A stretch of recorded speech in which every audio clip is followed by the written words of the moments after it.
Al Pacino first suggested this film to you in 1997. Why did it take so long to get it made?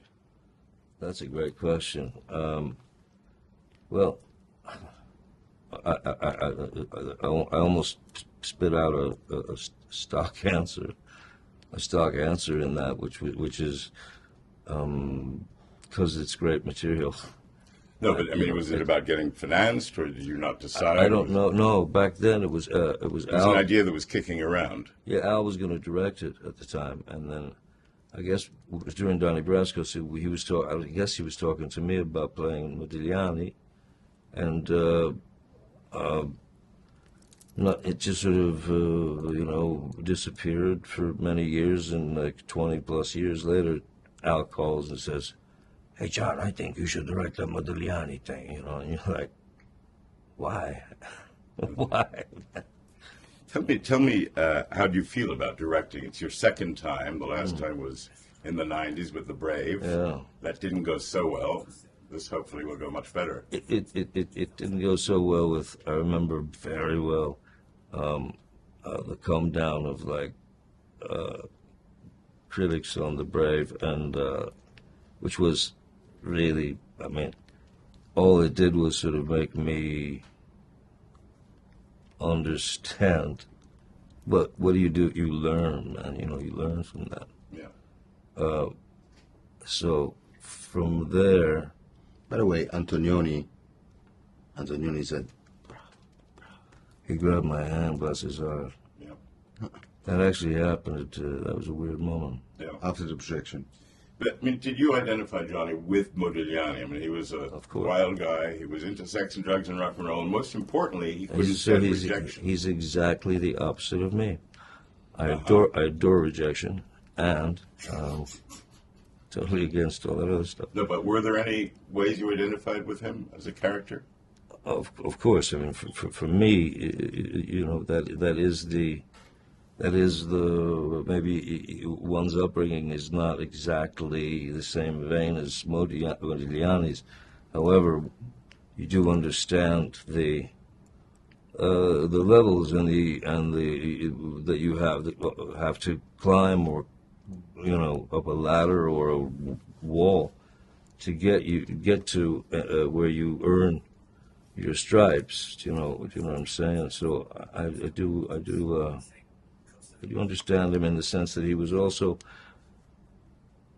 he stuck to his guns with his particular style, which was, I guess, Yeah. far too brute for Yeah. those of the time. But he stuck to his guns because he knew that He he was was kind of in the wilderness for a while there, and Yeah. you are considered, because of your personal issues, to have spent time in the wilderness. Do you was- feel that way? Is that a good description? I can say, I mean, as you define it in the wilderness, it was a vast wilderness, and ultimately that vast wilderness taught me a whole lot. What are the lessons you've learned? Let's see, should this be funny? Or should this be true? Give it to me straight, because, I mean, you said to my colleague Lily Ford in San Sebastian in Spain last month that your life turned into a soap opera. Do you Well, still I mean- feel that way? Is that soap opera? No. I mean, no. Honestly, Yeah.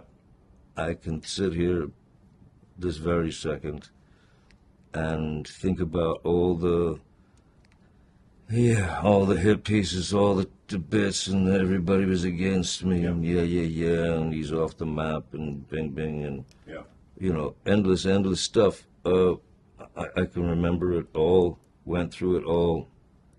It was not, some of it was not the most beautiful time, some of it was hilarious, some of it was mad, some of it was Do you feel brilliant. better in yourself now? The thing is, it simply just was, and it simply just is. So for me, it happened. I learned, man, everything that we experience, whether you're getting a snow cone or, walking your dog, you learn something somewhere along the way. And so I don't have any ill feelings towards anyone. I don't like have this great reserve of hatred, because listen, hatred requires caring. And you don't care Well, at this point. well, why carry that baggage? You know, you also said that you felt free and you didn't need Hollywood anymore. Is that the way you feel still?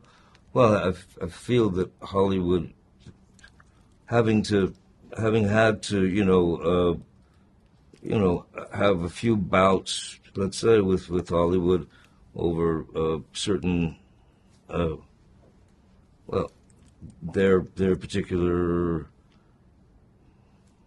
easy way, and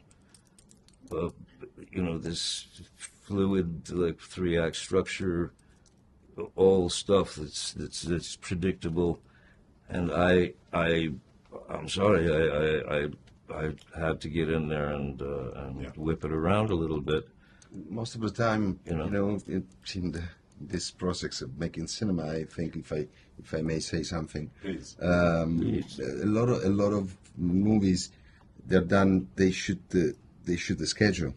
They don't shoot the script. But actually, that's my last question, and I'll stop. Yeah. The last question is this, really, and it's important.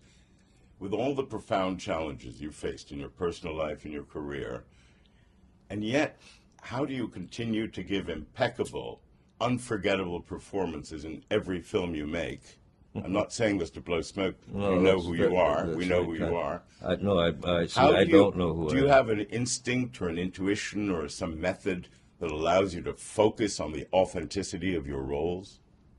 Oh yes, I mean, of course, it's my responsibility, but it's also helpful in certain instances, especially when things are crumbling all around. It's weird. There's a method.